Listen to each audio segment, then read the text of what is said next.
ഒരു മാസം മുമ്പാണ് മൈ ലൈഫ് സ്റ്റോറി എന്ന ക്യാപ്ഷനോടെ തൻ്റെ ജീവിതത്തിൽ സംഭവിച്ച കാര്യങ്ങളും 21 വയസ്സിനിടെ തൻ്റെ ജീവിതത്തിൽ വന്നിട്ട് പോയിട്ടുള്ളവർ മൂലം തനിക്കുണ്ടായ ബുദ്ധിമുട്ടുകളും കൊല്ലൻ സുധിയുടെ മൂത്ത മകൻ കിച്ചു വെളിപ്പെടുത്തിയത്. ഒപ്പം രേണുവിനെ കുറിച്ചും അവരുടെ കുടുംബം മൂലം താൻ അനുഭവിച്ച ബുദ്ധിമുട്ടുകളെക്കുറിച്ചും കിച്ചു വെളിപ്പെടുത്തിയിരുന്നു.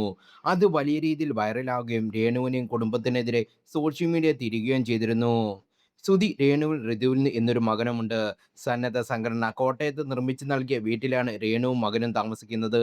കൊല്ലത്ത് സുധിയുടെ കുടുംബ വീട്ടിൽ താമസിക്കുന്ന കിച്ചു ഇടയ്ക്ക് സമയം കിട്ടാനെത്തി ഋതുവിനെ കാണാൻ കോട്ടയത്ത് വരും.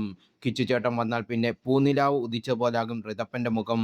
സ്കൂളിലെ വിശേഷങ്ങളും വീട്ടിലെ വിശേഷങ്ങളും വാതോരാതെ സംസാരിച്ച് കിച്ചു ചേട്ടൻ്റെ തോളിൽ കയറിയിരുന്ന് പൊട്ടിച്ചിരിക്കുന്ന ഋതുവിനെ പ്രേക്ഷകർക്ക് മുമ്പും കിച്ചുവിൻ്റെ വ്ലോഗിലൂടെ കണ്ടിട്ടുണ്ട്.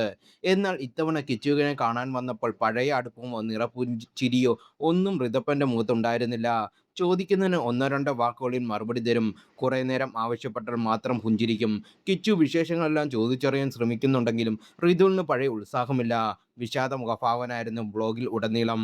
ലൈഫ് സ്റ്റോറി വിവാദമായത് ആദ്യമാണ് കിച്ചു കോട്ടയത്ത് വരുന്നതും രേണുവിൻ്റെ വീട്ടുകാരെ അഭിമുഖീകരിക്കുന്നതും.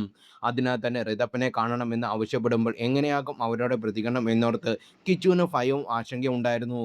ഋതപ്പനെയും രേണുവിൻ്റെ ചേച്ചിയുടെ മക്കളെ ഔട്ടിങ്ങിന് കൊണ്ടുപോകണം, അനിയനോടൊപ്പം അല്പം സമയം ചെലവഴിക്കണം എന്നീ ഉദ്ദേശങ്ങളോടെ കിച്ചു കോട്ടയത്ത് വന്നത്.